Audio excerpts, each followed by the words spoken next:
আগের হেয়ার কাটিংয়ের ভিডিওটাতে তোমরা প্রায় এত ভালোবাসা দিয়েছো, এত ভালোবাসা দিয়েছো, তাই আবারও হেয়ার কাটিং ভিডিও নিয়ে চলে এলাম। প্রায় 6 মাস পরে আবার আমার হেয়ার ফল যেই না সেই, তাই আর কি, জাস্ট আবার ট্রিম করে নেব।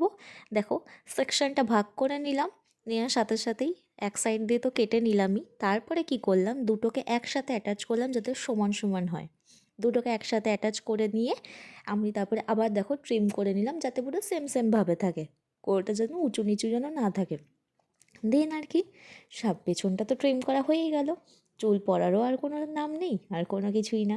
আর সামনের লক্সটা আমি আগাগোড়াই কাটি, সেটাকে একটুখানি কাটার জন্য আবারও সেমভাবে আমি সামনেটুকু একটু সেকশন করে নিয়ে জাস্ট রোল রোল করে ওখান দিয়ে একটু একটু করে চুলটা কেটে নিয়েছি। এই এফেক্টটা কিন্তু বাটারফ্লাই এফেক্টে আসে, তোমরা চাইলে কিন্তু ট্রাই করতে পারো।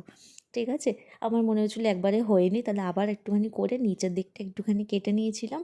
আর এই হচ্ছে ফাইনাল লুক। তো দেখো তো কেমন লাগছে পেছনটা, আর প্লাস হেয়ার কাটিংটা কেমন হয়েছে। আমার কিন্তু নিজের কাছে পার্সোনালি খুব ভালো লেগেছে। তো তোমরাও চাইলে কিন্তু বাড়িতে ট্রাই করতে পারো। তো আজকের মতন টাটা।